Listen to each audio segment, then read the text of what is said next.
been on our program today, and now we are very proud to introduce the host of the Mancow Radio Experience, based in Chicago, syndicated across the United States by Talk Radio Network, my former syndicator as well, Eric Mancow Muller, joining us live by phone. Good afternoon, Eric. Wow.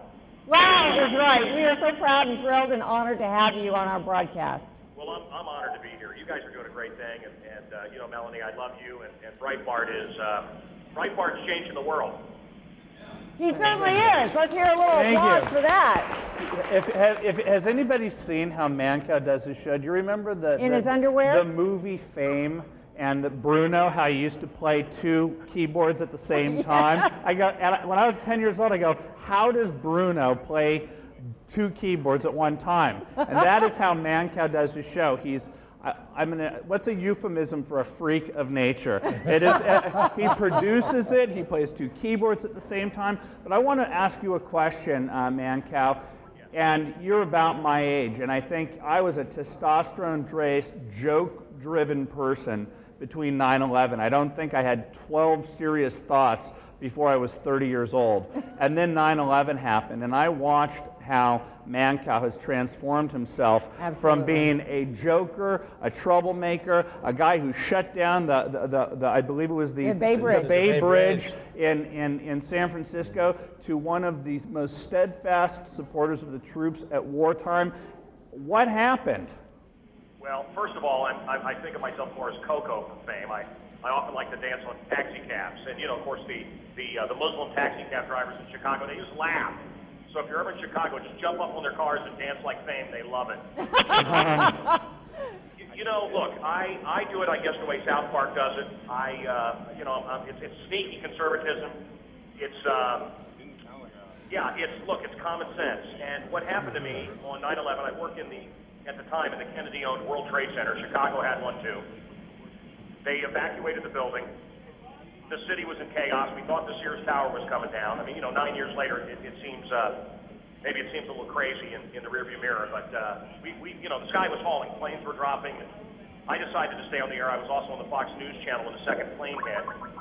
And, you know, nonsense didn't cut it anymore. I just didn't want to go back in the next day and do the stupid radio show. And I really decided on that day that I wanted to do something, and it's real simple. I wanted to do good.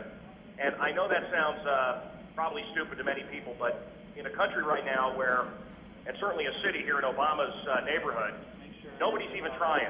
So it's amazing when you just try. If you just try to go out into the world and do good, the reaction is unbelievable.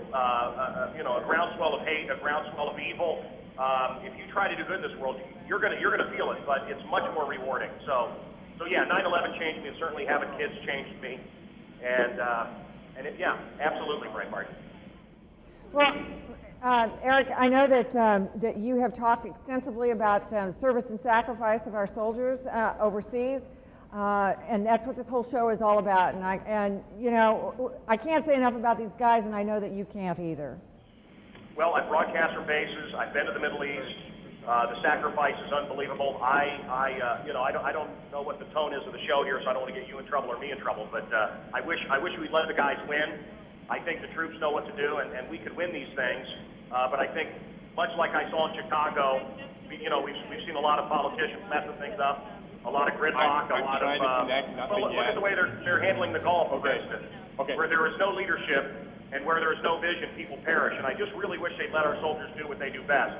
But God, I love them, and I support them, and our listeners support them, and we talk about it on a daily basis. I just wish, you know, we got the greatest fighting force on the planet Earth, and I wish we'd let them do the magic that they do.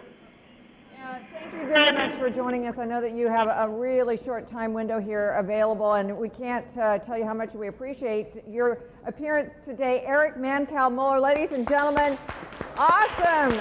The guy is awesome. It's almost worth a donation to hear Mancow say, I don't want to say something to get me in trouble. I know, that's kind of contradictory, but you know, we also, you know, I have to